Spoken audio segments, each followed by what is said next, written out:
할렐루야. 네, 오늘 우리에게 주신 하나님의 말씀은 창세기 37장 1절부터 11절까지 하나님의 구원 계획이라는 제목으로 말씀을 증거할 때 함께 은혜 받는 시간 되시길 바랍니다. 사랑하는 동역자 여러분, 어제 그제 금요일 저녁에 제 77주년 교정의 날을 맞이하여 극동방송에서 주최하고 롯데 월드타워 콘서트홀에서 열린 가을 음악회에 참석하여 많은 감동과 하나님의 은혜를 체험하게 되었습니다. 아멘. 무엇보다도 극동방송 이사장이신 김정환 목사님께서 2004년 유영철 사건 발생 전까지 10여 명이 넘는 연쇄살인을 처음으로 저지른 김대두를 전도한 권사님을 소개하는 장면이 매우 감동적이었고 내 자신을 되돌아보는 귀중한 시간이었습니다.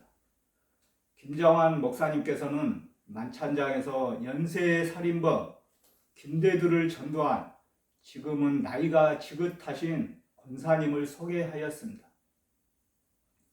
권사님이 전해준 성경책을 읽고 하나님을 영접하여 권사님께 감사 편지를 보내준 내용 일부를 들려주었습니다. 그 편지 내용을 듣고 교정 현장에서 저를 포함하여 수많은 교도관들이 교정 선교를 어떻게 할 것인가, 하나님은 구원이라는 큰 그림 안에서 사람을 선택해 약속을 이루신다는 말씀을 기억하며 다시 한번 교정 선교를 되돌아보는 뜻깊은 시간이었습니다. 아멘. 제가 오래전부터 교정 선교의 뜻을 두었을 때 최우선적으로 생각한 선교 방향은 갇힌 수용자들에게 성경책 지원과 영치금 지원이었습니다. 그러나 교정 선교는 혼자만의 사역이 아닙니다. 김대두에게 성경책을 전달해준 권사님과 같은 교정 선교의 뜻을 두고 있는 동역자들이 필요합니다. 어느 누가 사형수 김대두가 하나님을 믿을 줄 생각이나 하였겠습니까? 제가 1991년 교정 공무원으로 입문하여 지금까지는 갇힌 수용자들에게 성경책 한 권 전하는 것과 영치금을 지원할 때 그들의 죄과를 판단하고 기독 선교의 예산을 염려하면서 주저할 때 하나님 앞에서 올바른 교정 선교를 하고 있는가 생각해 보았습니다. 교정기관 밖에서 민간인들도 여러 가지 모양으로 수용자들을 돌아보고 있는데 우리는 무엇으로 교정 선교를 하고 있는가? 저를 포함하여 전국 교도소와 구치소, 기독 선교회에서는 얼마만큼 갇힌 수용자들의 선교를 위하여 어떤 방법으로 그들을 돌아보고 있는지 다시 한번 깊이 생각해 보아야 합니다. 이와 같은 상황에도 불구하고 여러 가지 모양으로 교정 선교 사역을 하다 보면 갇힌 수용자들이 회개하고 믿음을 가지게 되는 경우를 종종 접하게 됩니다. 짧은 시간이지만 함께 성경 공부를 하며 신앙에 대해 나누다 보면 그들이 믿음을 가지게 되는 상황을 통해 나의 신앙을 돌아보게 됩니다. 부족하고 실수투성이로 준비되지 않은 나의 모습에도 불구하고 나를 사랑하셔서 예수 그리스도를 이 땅에 보내신 하나님 사랑을 새삼 느끼며 감사하게 됩니다. 특별히 갇힌 수용자들과 말씀을 나눌 때 감동적인 순간은 하나님이 이 세상을 만드셨다는 것과 하나님이 이 세상에 대한 계획을 가지고 계시다는 사실을 받아들일 때입니다. 죄인된 자신을 향한 하나님의 계획이 있다는 사실과 죄를 용서해 주시고 있는 모습 그대로 받아주시는 하나님의 사랑은 갇힌 수용자들이 처한 상황 속에서 큰 위로와 격려가 됩니다. 수용자들이 회개하는 과정을 지켜보며 하나님이 죄인 한 사람이 돌아오는 것을 기뻐하신다는 것을 깊이 알게 되었습니다. 우리가 교정 선교를 하면서 실수하고 실패하는 모든 과정도 혹여 우리가 교정 선교를 하지 않더라도 선교는 하나님의 손 안에 있는 일입니다. 나의 모습이 조금 부족하더라도 혹여 세상에서 수많은 죄를 짓고 감옥에 들어온 수용자라 할지라도 오늘 이 시간에도 하나님은 선한 목적과 의도를 가지고 신실하게 인도하고 계시다는 것을 이 시간 깨닫기를 바랍니다. 아멘. 사랑하는 동역자 여러분, 오늘 본문 말씀에는 한 아들만 편애한 야곱, 상처받은 다른 아들들, 그리고 형들에게 미움받은 요셉이 나옵니다. 하나님께 택함받은 가정이라고 해서 갈등이 아예 없지는 않았습니다. 다만 차이점은 하나님이 이 가정 안에 있던 실수와 문제들까지 구원의 큰 그림을 완성하는 데 사용하셨다는 사실입니다. 먼저 요셉을 편애한 야곱에 대하여 말씀을 나누겠습니다. 오늘 본문 말씀 3절부터 4절을 다 같이 읽겠습니다. 오늘 하나님께서 주신 본문 말씀 3절부터 4절을 다 같이 읽겠습니다. 시작. 요셉은 노전에 얻은 아들이므로 이스라엘이 여러 아들들보다 그를 더 사랑함으로 그를 위하여 채색옷을 지었더니 그의 형들이 아버지가 형들보다 그를 더 사랑함을 보고 그를 미워하여 그에게 편안하게 말할 수 없었더라. 아멘. 방금 읽었듯이 요셉이 배다른 형들에게 미움을 받은 가장 근본적인 이유는 아버지 야곱의 편애였습니다.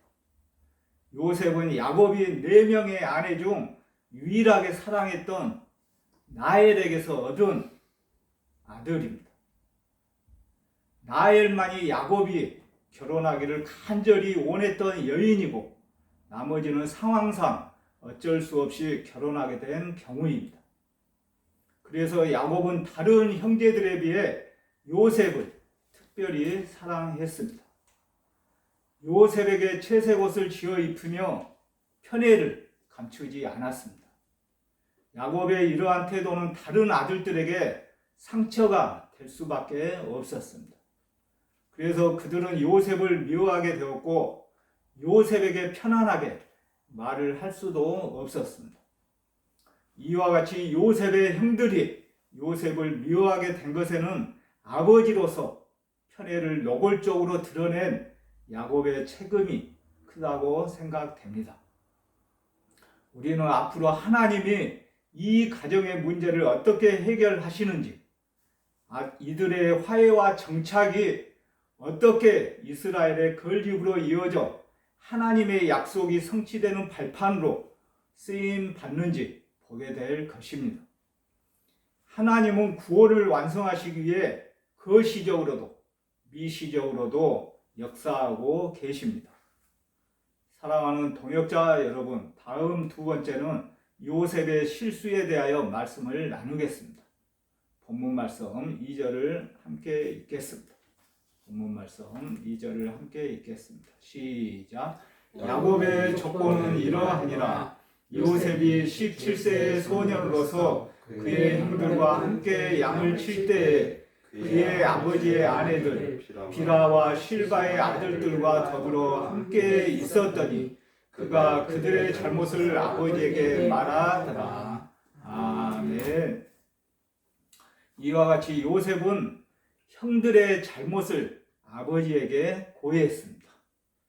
이를 형들의 잘못을 바로잡기 위한 양심적인 행동이라고 볼 여지도 있습니다. 그러나 요셉은 형들의 잘못을 있는 그대로 아버지께 고한 것이 아니라 좋지 않게 즉 악한 잘못만 골라 일러 바쳤습니다.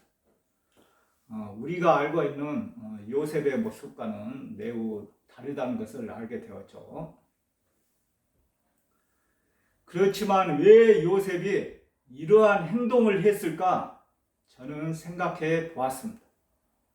이때 요셉의 나이는 17세였습니다. 17세면 고등학생 1학년, 2학년 정도 되겠죠. 이때 요셉의 나이는 17세로 아직 신앙과 인격이 미성숙한 상태였습니다.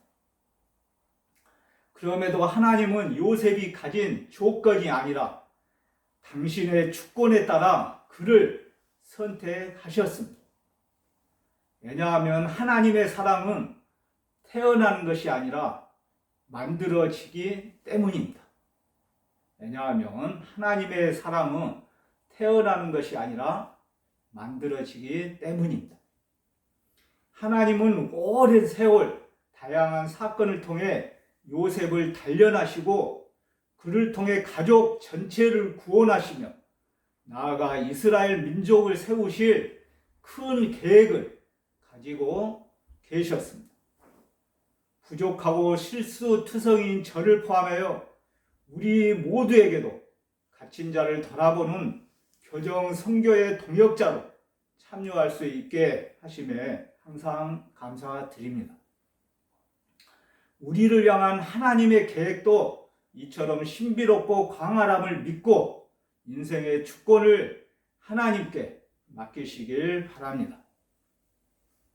사랑하는 교정 선교 동역자 여러분, 마지막 세 번째는 본문 말씀 5절부터 11절을 살펴보면 하나님은 요셉에게 두 번의 꿈을 꾸게 하셨습니다.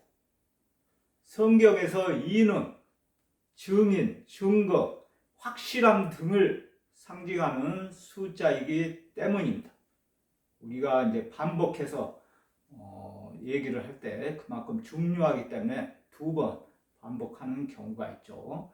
그래서 성경에서도 이는 증인, 증거, 확실함 등을 상징하는 숫자이기 때문에 비슷한 메시지를 가진 꿈을 두 번 꾼다는 것은 그 일이 분명히 실현될 것을 나타내고 있습니다.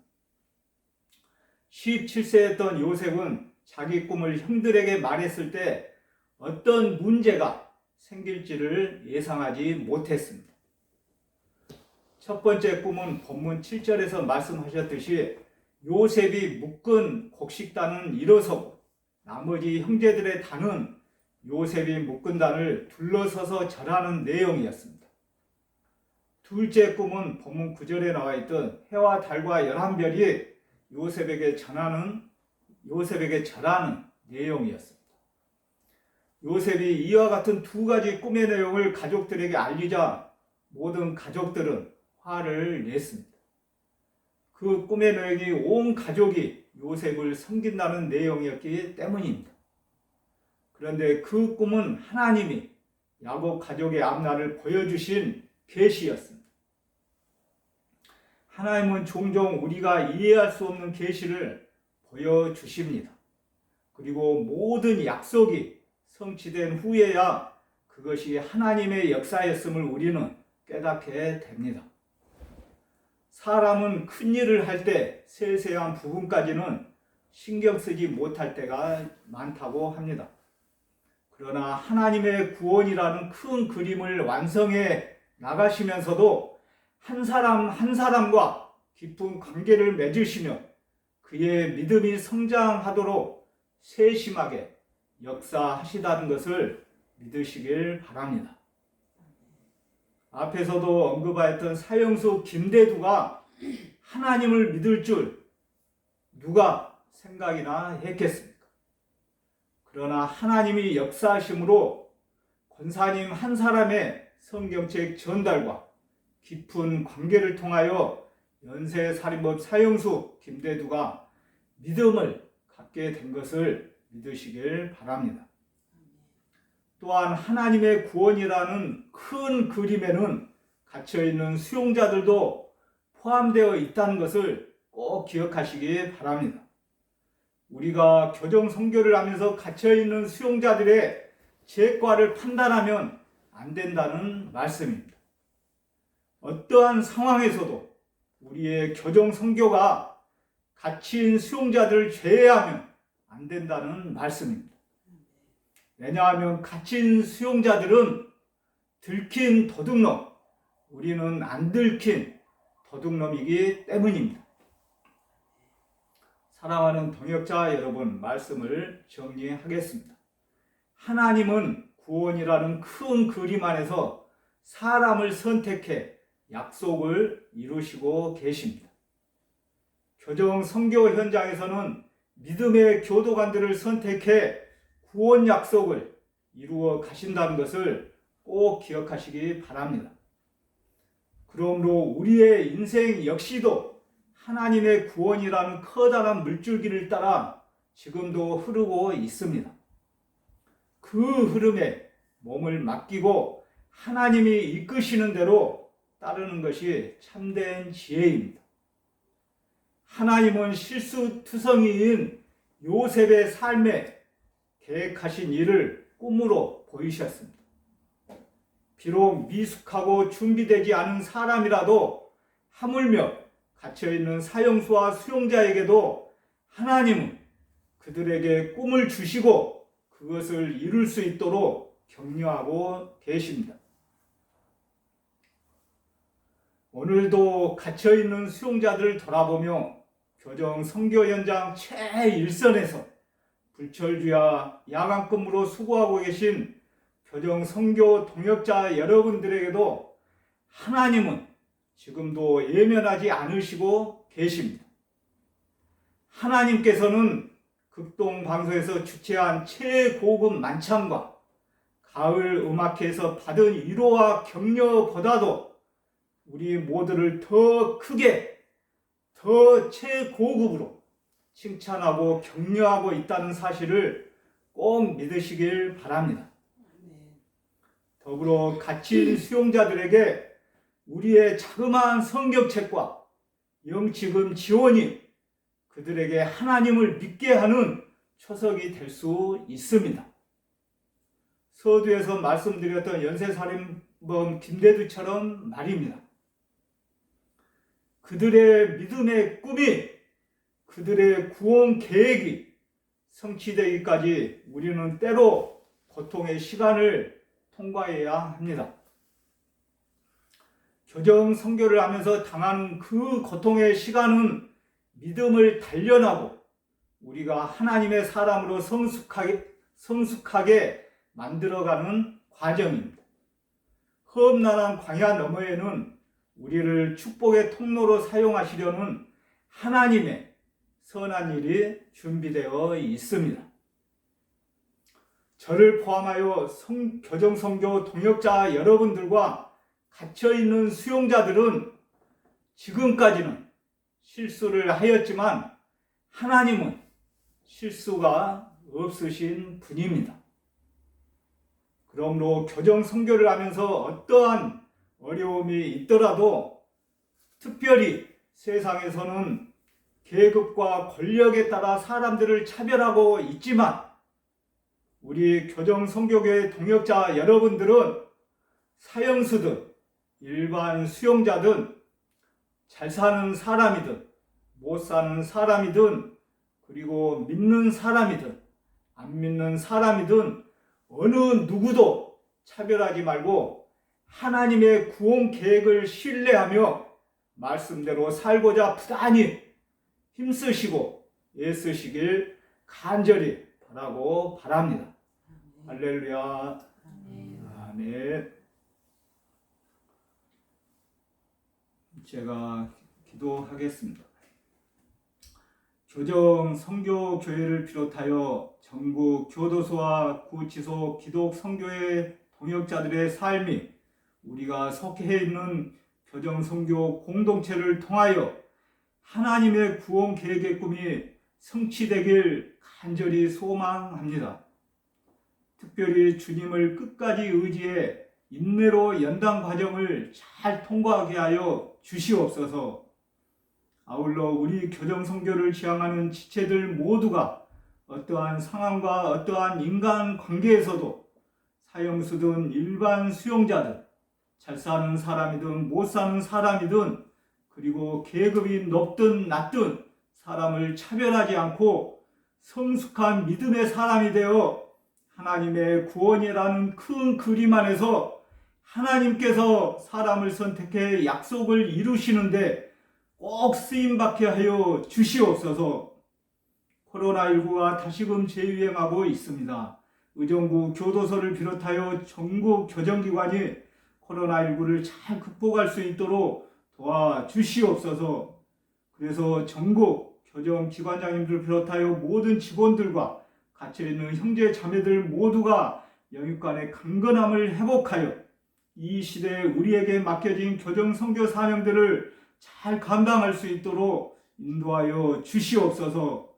그리고 이 땅 가운데 살면서 화급한 일 절대 당하지 않도록 도와주옵시고, 자연 재해를 비롯하여 전쟁과 지진, 총격사고, 전염병, 기근, 그리고 차별금지법을 막아 주시옵소서. 특별히 악한 영들에 사로잡혀 이 모양 저 모양으로 사고를 당한 영혼들이 많이 있습니다. 불쌍히 여겨주시고 하나님의 영이 지배하는 세계의 많은 백성들이 다 될 수 있도록 인도하여 주시옵소서. 예수님 거룩하신 이름으로 간절히 기도드립니다. 아멘.